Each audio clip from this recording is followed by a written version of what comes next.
Bonjour à tous, bienvenue dans une nouvelle vidéo Sino-France. Nous sommes le vendredi 31 mai, donc le dernier jour de ce joli mois de mai et il s'est passé beaucoup de choses en Chine. Je vous ai préparé une petite revue d'actualité comme à l'habitude. N'oubliez pas de vous inscrire sur la chaîne, de souscrire si vous le pouvez, faire un don sur Tipeee, abonnez-vous, partagez, lâchez les commentaires, pouce en l'air, c'est super important pour le référencement.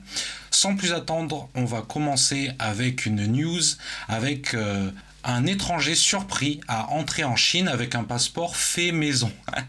Et alors là, pour l'occasion, c'est vraiment fait maison puisque, en fait, ce qui s'est passé, ce qu'elle a fait, cette dame, elle a collé son ancien visa, donc qui était valide. C'est ça le pire et c'est dommage pour elle.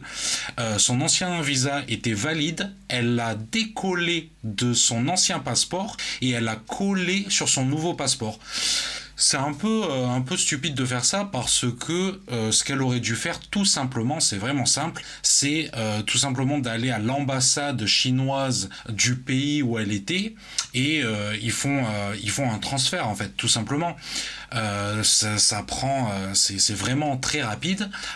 Il y a aucun papier à fournir quasiment, si ce n'est voilà votre ancien passeport, le document. Donc voilà, si vous êtes français, le document qui dit que vous avez un nouveau passeport. Je l'ai fait moi-même. C'était très rapide côté français comme côté chinois. Donc voilà, elle a eu une amende de 2000 yuan, donc 2000 yuan c'est vraiment pas beaucoup, c'est pas cher, mais en fait vu qu'elle a violé la loi chinoise, cette dame s'est vue refuser l'entrée en fait sur le territoire chinois, donc c'est une étrangère évidemment. Voilà, donc faites très attention, tout ce qui est faux documents, etc., vraiment à éviter. Une très bonne nouvelle, donc c'est le pass de Shanghai, mais apparemment il est valable dans beaucoup de villes de Chine. Je sais pas parce que c'est comme en France en fait, chaque municipalité a sa carte, comme la carte orange à Paris par exemple. En tout cas, c'est une très bonne nouvelle. C'est une carte totalement anonyme. Vous allez au guichet, donc c'est disponible dans les gares, dans les aéroports, j'imagine dans les 7-Eleven, les choses comme ça. Et ça me rappelle la Yo-Yo Card de Taïwan en fait, qui est valable là pour l'occasion. C'est dans toute la province de Taïwan. Dans toute l'île. Donc en fait c'est le même principe. Vous l'achetez, vous payez je sais pas, vous allez mettre 100 € dessus et avec ces 100 € vous pouvez payer absolument de partout les transports et même aussi peut-être dans les 7-Eleven ça vous permet d'acheter quelques trucs. Voilà.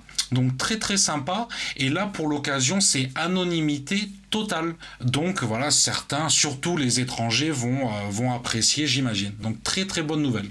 Et il précise aussi dans l'article que si jamais il vous reste du crédit sur votre carte, vous pouvez vous le faire rembourser. Alors une très bonne nouvelle, sans transition, la Chine va sévir contre l'affichage des richesses sur les réseaux sociaux. Alors plusieurs grandes plateformes des médias sociaux en Chine ont publié mercredi des annonces soulignant leur engagement à réprimer les contenus négatifs tels que l'affichage de la richesse et la promotion du matérialisme. Ça, c'est vraiment quelque chose qu'on voit apparaître de plus en plus en Chine, mais pas que, de partout dans le monde. Et en fait, voilà, là, ils en ont eu marre, les autorités en ont eu marre, parce qu'il y en a qui abusent vraiment. Surtout, on sait que ça peut être facile pour certaines personnes de gagner beaucoup d'argent grâce aux réseaux sociaux. Malheureusement, ce n'est pas mon cas, ou encore pas, ou du moins pas encore. Je compte sur vous les amis, abonnez-vous, faites des dons parce que moi j'ai personne et là ça fait effectivement quelques jours que j'ai rien publié et c'est en grande partie pour cette raison. Voilà, donc n'hésitez pas à me soutenir. Il n'y a pas d'autres médias que Sino-France, totalement indépendant en Chine, voilà, en français, qui vous donne des news que vous ne verrez nulle part ailleurs pour l'occasion.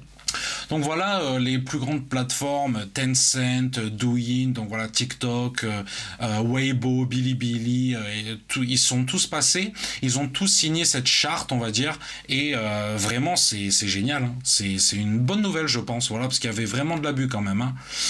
Alors, sans transition, la demande de permis de travail en Chine subit un grand changement. Alors déjà, avez-vous un visa de travail? Dites-moi dans l'espace commentaire, oui ou non. Voilà, on va faire un petit questionnaire. Avez-vous déjà eu un visa de travail? Oui ou non? Vous me le mettez dans l'espace commentaire.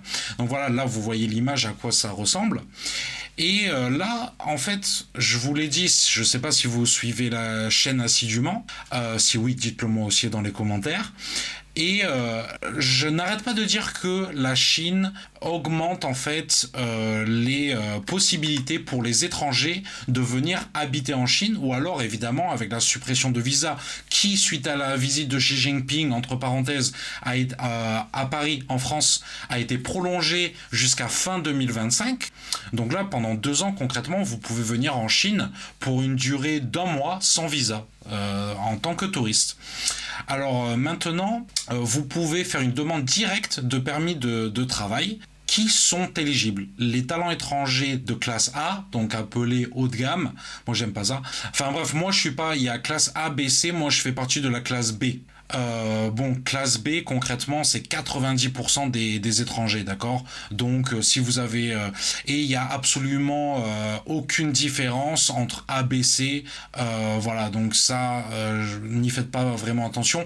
En tout cas, si vous avez n'importe quelle question sur travailler en Chine, tourisme en Chine, ajoutez-moi sur WeChat, envoyez-moi un mail. Je le répète à chaque fois, j'ai aussi un groupe Sino-France sur WeChat où on échange des informations. C'est lié à la chaîne YouTube. Donc voilà, je vous ajoute. Ajoutez-moi sur WeChat, je vous ajoute sur le groupe et vous ferez partie de la communauté tout simplement. Aussi sur Telegram, sur Facebook. Voilà. Les employés étrangers qui sont déjà en Chine, voilà, donc facilité à ce niveau-là, si vous avez déjà un emploi en Chine, bon ça c'est pas grand-chose de différent. Famille de résidents évidemment, les zones économiques spéciales, ça c'est très intéressant, il y en a de partout, que ce soit Shanghai, Pékin, Hainan, donc c'est l'île tout au sud de la Chine, c'est même plus au sud que la partie nord du Vietnam, pour vous dire, donc c'est vraiment tropical. Et je connais des gens qui sont là-bas, qui ont ouvert une entreprise ou qui travaillent, et c'est vraiment un super endroit où habiter. Entreprise multinationale, transfert intra-entreprise facilité. Donc voilà, ça continue, et vraiment, donc moi j'ai des options pour vous, si jamais vous n'hésitez pas à vous rapprocher de moi, je vous mettrai en contact avec des gens dont c'est le métier, des Chinois, et vraiment ça coûte pas cher. Je suis passé par là, j'ai ouvert mon entreprise il y a 6 mois. Donc voilà, ou alors si vous travaillez en tant que salarié, c'est maintenant les amis, c'est maintenant le meilleur moment pour venir en Chine, concrètement c'est maintenant. Ensuite, sans transition, le lancement d'une campagne pour promouvoir le tri des déchets. Voilà, donc j'ai trouvé cette news sympathique. En fait, à Pékin en tout cas, le tri des déchets, c'est super, hein. Il y a aucun souci là-dessus. Donc voilà, verre, papier, comme en France, nous, poubelle grise, poubelle jaune avec le verre. Donc voilà, sensibilité. Et par contre, j'ai vu un chiffre extraordinaire, c'est que la ville compte actuellement près de 4 millions de volontaires en fait à Shenzhen, donc 4 millions de volontaires qui s'occupent du tri des déchets. Je trouve ça extraordinaire, voilà. Donc bon, j'imagine qu'après ils ont des réductions, je sais pas, par exemple sur les places de cinéma, tout ce qui est culturel et tout, mais en tout cas ça fait plaisir à voir, voilà.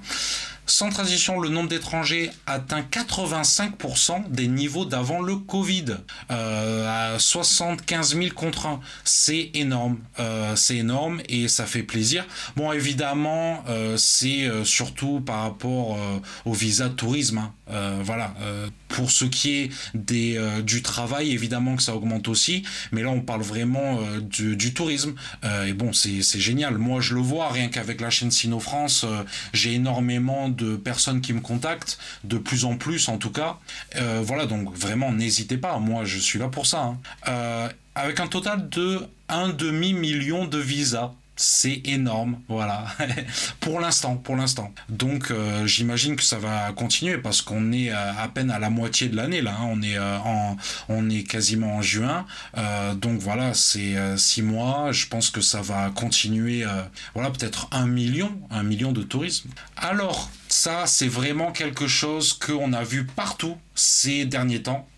Votre téléphone sera-t-il vérifié à votre entrée en Chine? Pourquoi cette news est sortie? Parce que on le sait, quand vous allez en Amérique, ils vérifient votre téléphone. Moi, j'y suis allé il y a une dizaine d'années et ils voulaient regarder mon Facebook et tout. J'en revenais pas, Et donc, vu que les gens sont habitués à ça, et c'est vraiment que pour l'Amérique, hein, ils se disent, bon, allez, on va lancer une fake news comme ça sur la Chine. En Chine, quand vous arrivez en Chine, jamais on va vérifier votre téléphone. Mais ici, on n'est pas chez les fous, d'accord? Les fous, c'est en Amérique, c'est certainement pas en Chine, d'accord?